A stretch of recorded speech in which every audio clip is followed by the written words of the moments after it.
It's the final stretch. Come on. It's not the final countdown. My name is Werner Puchert, and you are listening to Finding Frequency, one man's quest to find the extraordinary in the ordinary, one day at a time. And I'm running out of days. It's nearly 366 episodes. And like I did in the beginning when I said I don't know what day it is, I kind of know what day it is, but I don't know what episode it is. I usually see it when I upload it and I say, okay, the system indicates to me where I'm sitting. And I am in the 360s. How crazy is that? But this is not an episode to reflect on the craziness of episodes. It's more a quick episode to talk about the extraordinary. So I have a quick extraordinary today, and it came completely unexpected. I didn't expect it. Doorbell rang. Francie nearly took me out on the way to the door because he's got this thing. He loves taking parcels that we receive, which has become kind of the mainstay of receiving things these days. We don't go out, we order online, and I try and use the parcel locker because I feel a little bit better about the environment, but some parcels do arrive via courier. And I'm kind of using the courier service to teach Francie how to be nice to people, because he gets to open the door, he gets to say Dzień dobry, he gets to get the parcel and then hand it to me, because most of the time it's for me. The last week or so, I've been ordering all kinds of cables. I've got a few experiments going on. I've got something up my sleeve that I want to experiment with in the coming weeks. I've got some coding in mind, and yeah, I've been spending a lot of time researching this thing that I don't want to talk about yet, but kind of more of a hobby. I decided, let me not go down this rabbit hole and try and make it a business yet. Let me just hobbysize it. Hobby. But anyway, so I'm receiving a lot of little odds and ends and dinglemadodds for the hobby. And Francie is receiving them. And he does the cutest thing. He takes the parcel, looks at it, and then takes his little finger, runs across and says, whose parcel is this? And I go, that's Tata's parcel. He says, no. This parcel says Francie Puchert. He's trying to claim it, you see, because he knows Santa is now come and gone. The advent calendar is done. He's received way too many sweets. In fact, someone did remark, and we don't tell him this because we don't want to break Lucky Spirit and be douchebags. But he was sitting at the Christmas dinner the other day talking to his cousins, and he had like a little wife-beater vest on underneath all the jerseys and stuff, because anyway, long story short, he's sitting there with this kind of wife-beater vest, and his little belly is hanging over what's supposed to be his belt, and someone observed who received the photo and told me on the side, like, he looks like a trucker. And you know what? Our little son is getting a bit chubby because he's eating way too many sweets. I don't think this advent calendar has helped much. And then also the treats that he's been getting all along. He's a bit of a sweet machine, and I can't help it. I can't help but bring him back as a little snack because he's always so appreciative of it. But yeah, that's a wide story to tell you that I've gone through this experience today, and a parcel arrived, and I was expecting a little cable, and I got this box, and I'm going, this is weird. Like, it's not the size of what I expected. It's usually smaller. It's also a little bit heavier. And then I see on the parcel there the name of a very good friend, my friend Roman from Liechtenstein. And he took the time to pack a parcel, send it across wherever Liechtenstein is. Go look it up. It's a Principality of Liechtenstein. It's a country in its own vibe, as far as I understand. But Roman is also a man of his own vibe. Great friend I met through the Alt MBA, being a co-conspirator, is that a word?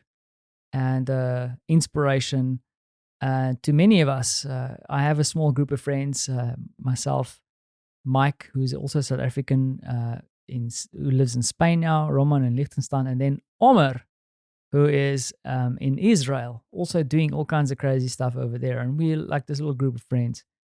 And out of the blue, Roman sent me this gift. And the gift is entirely like a super meaningful. And not that I'm not getting all kinds of other beautiful things from friends and comments from friends. But what is interesting about this one, it came at the right time, because in a way, in a bit of a low tone yesterday, and there was a reason for it. It's kind of like a weird day. I said to another friend of mine that I feel like I'm in limbo this week. And then it's a limbo week. And like my friend said, it's kind of okay. We've done a lot. We've experienced a lot. We're still going to experience a lot. Things aren't going to like stop in the next couple of days, but it's okay to be in limbo and figuring things out. And got this beautiful book from Roman, amongst other little snacks and surprises. But he sent me a book from the new book from Seth Godin, and I kind of lost track of Seth Godin, someone who I really admire as an author, and also as someone who creates content and does things. A man who executes and ships work, and somebody I look up to. And got to sit in a few sessions, not entirely meet personally, but spoke to him digitally. Does that count? Anyway, I don't like to put people on pedestals, because pedestals tend to be a bit wonky and you fall off them. So I'd rather say that there's a person that whose work I admire. And so I got a book called The Practice Shipping a Creative Work from Seth Godin. I haven't started to read it yet. I got it today, come on, with a nice personalized note inside.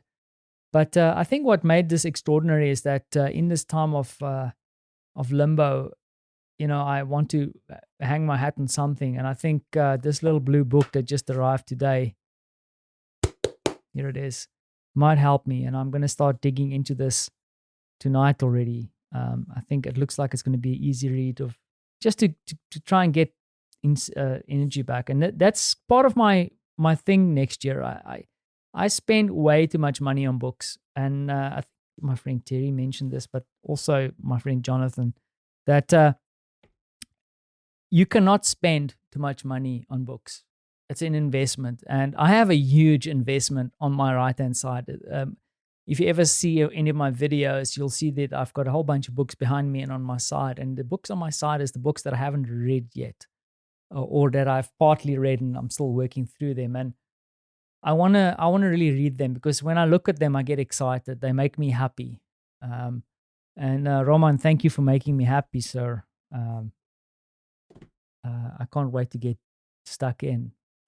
There's so much I wanted to say about it and about today, because like this limbo thing, it's okay. We have to work through it and figure out what's going to happen next. Also, part of my day, like two things that happened that was also extraordinary. I got to meet a friend that was referred to me by Terry. Maybe there's business, maybe not, but having a conversation after I recorded last night about where they're going with their business. I can't say too much about it because I signed an NDA, but she's gone out with the startup to really help people in need, creating content, functionality, all kinds of things but you can see she wants to make a difference, and she is making a difference. It's not just a pipe dream, because sometimes when you get in a conversation with someone, it's like this dream that they have, this vision you can buy into, you get excited. But then months later, there's nothing. She's now gone into a second round of investment. They're working towards third round. It's amazing to see that. It's inspiring to see something like that happen, that, and you can see this person's working hard and believes in what they're doing. So I'm excited about that, and potentially working a little bit more with them.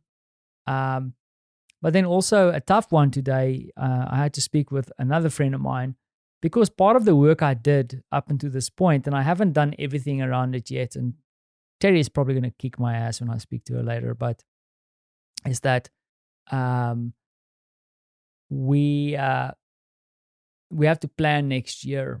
Part of what I did today, sorry, I don't want to lose my train of thought, is that I noticed that I was doing a lot of work in my business that wasn't really moving the needle.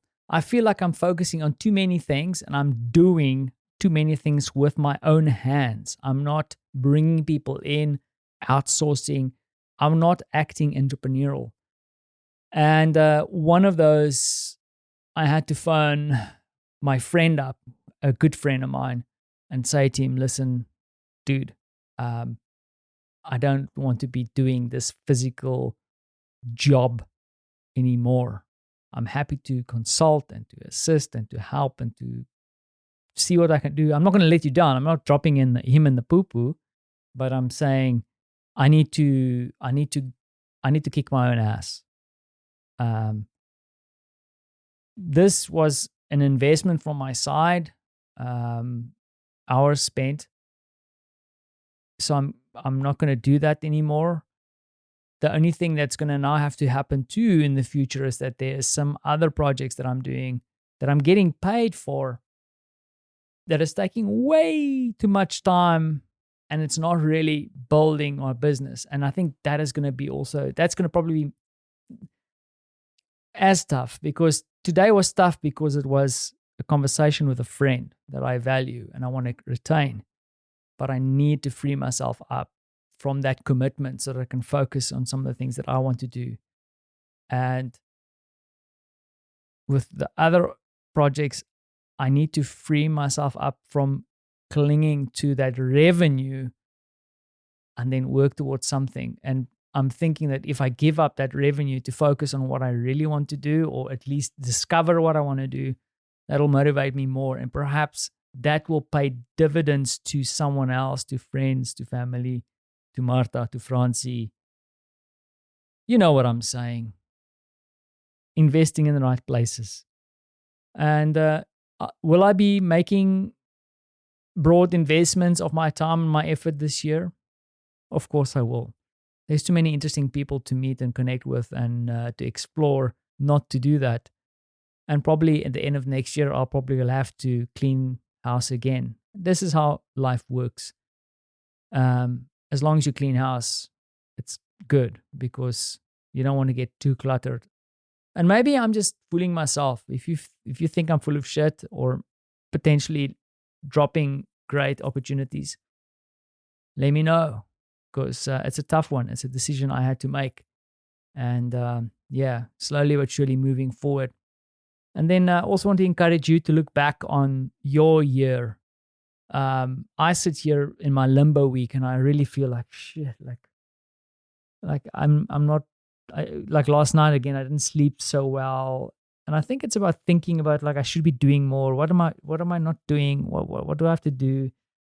And like my friend Jonathan said, and I want to encourage you to do that because it made me feel better. It's like reflect on your year. Think about the things that you have done. We have all done things, especially now with all this crazy stuff happening, and doing things might mean like rolling a stone out of the way for someone else, or just keeping yourself sane, keeping fit, eating healthy, or, look at reading a book. Think about the things. Don't overwhelm yourself. And I know, like looking around me, some of my friends, I've got 2 friends who have, I think the one is about to, Tammy is about to finish a book. Another one has finished a book that have really maximized effort. My friend Jens, has started 6 businesses in this period of time. 6 businesses. Different sizes, different kind of things that he's doing, but still 6 businesses. But I don't want you to freak out because I haven't started 6 businesses. I have failed at writing a book. I was going to write a book with my friend Klaus this year. And when shit hit the fan, I said, no, this is not important. Reflecting on that, I believe it was the right decision to make. But still there is a little bit of disappointment. So let me not mention all my good friends doing all these insane things, starting new projects. I can speak about all of them doing very interesting things. And maybe for some of us, we feel like we've let ourselves down.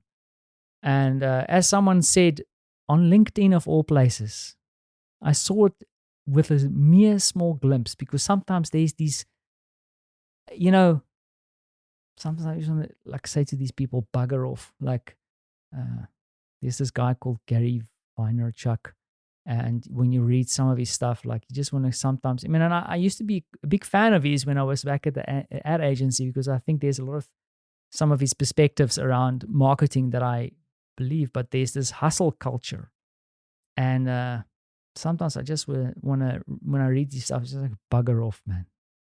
I want to take a break. I want to smell the roses. I don't have to hustle every second of my life. And I want you to know that it's not necessary for you to hustle every second of your life. And especially now, if you're listening to this and you've made it to December, high freaking five. High five. Good on you. Thanks for listening.